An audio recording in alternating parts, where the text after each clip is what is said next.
దిగురా ఎవరా 12 మంది నాకు ఇచ్చారా ఆయనకొక్క నాకొక్కని వేరా దిగురా మాయగాని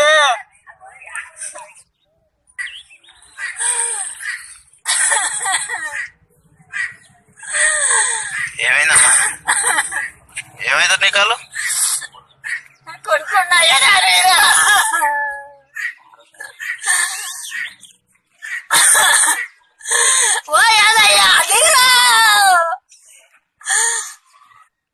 పోతలేము బిడ్డ దిగుర్రా మాయగాని దిగుర్రా మాట్లాడినాం హైదరాబాద్ నుంచి మాట్లాడితే వాళ్ళ ఇంటికి మా ఊళ్ళో వచ్చి నన్ను తీసుకుపోయారు.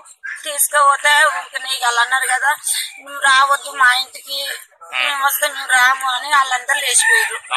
కుల పెద్దలందరూ లేచిపోయి కథ ఇక నుంచి ఆ పిండి అయిపోయింది. అట్నే ఇక వాళ్ళేమో మీరే చెడగొట్టిన వాళ్ళు అంటుర్రు.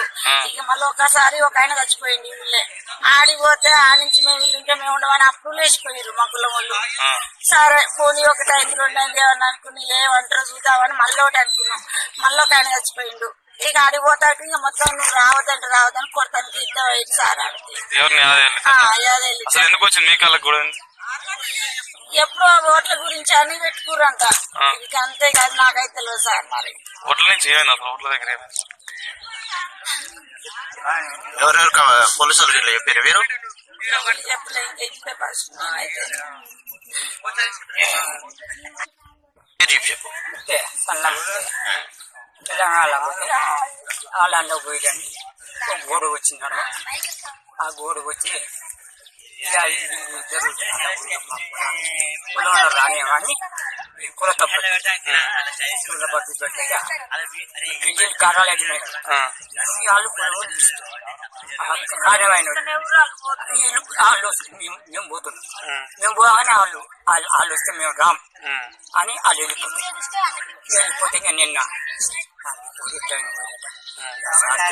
సారు ఇక మళ్ళీ వచ్చారు. మరి ఈ పని కుల పెద్దలు ఎవరెవరు కుల పెద్దలు ఎవరెవరు ఇది పంచాయతీ నల్ల సిఆర్ సారు నల్ల సిఆర్ తమ్ముడు వేరే మారే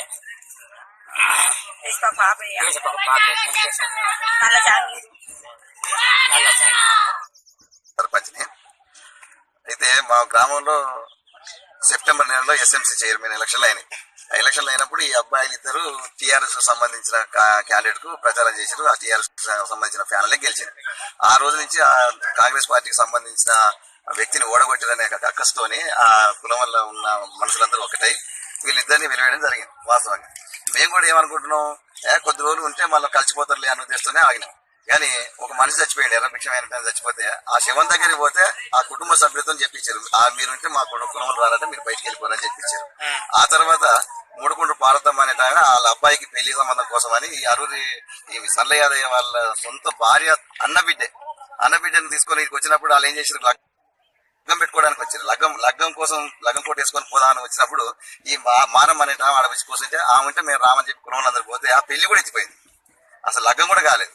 ఆ తర్వాత ఇంకొక ఆయన మెడిసిన్ వాళ్ళని చచ్చిపోతే ఆ మెడిసిన్ వాళ్ళని చచ్చిపోయిన శివన్ కాడికి కూడా గది చేస్తాం కానీ పోయినా ఆడికి పోయినా వాళ్ళు కీర్తన చేస్తాం కూడా రాకుండా వెళ్ళిపోతే మళ్ళీ తిరిగి వీళ్ళు వెళ్ళిపోయినాక వాళ్ళు వచ్చి కీర్తన చేశారు. నిన్న మన 13 తారీఖు నాడు మా అందం చేయని ఒక అబ్బాయి ఉండు, ఆ అబ్బాయి కూడా పెళ్లి సంబంధం కోసం వస్తే వీళ్ళని వాళ్ళకి ప్రత్యేకంగా పిలుచుకొని వాళ్ళు ఉంటే మేము రామని చెప్పి వెళ్ళిపోయారు. ఈ రకంగా అవమానపరుస్తున్నారు, ఇబ్బంది పెడుతున్నారు. సరే ఎన్నైనా ఒక కలిసిపోతారులే అని ఉద్దేశం అనుకుంటున్నాం, మేము సానుకూల దృక్పథంతో ఉంటారు. ఒకనాడు అనుకుంటే 2 రోజులు కలిసిపోతారు అనుకుంటున్నాం. కానీ ఈ రకంగా మాత్రం చాలా ఇబ్బందులు పెడుతున్నారు. అసలు వాళ్ళను కులం నుంచి బహిష్కరించిన మాట వాస్తవం, కులం నుంచి తీసేసిన మాట వాస్తవం. కులంలోకి రాణిస్తలేరు, వాళ్ళు మాట్లాడిస్తలేరు, వాళ్ళు మాట్లాడినా తీరుతారు, వాళ్ళ దగ్గర కూడా పోనిస్తారు, వాళ్ళ ఇళ్ళకి కూడా వస్తారు.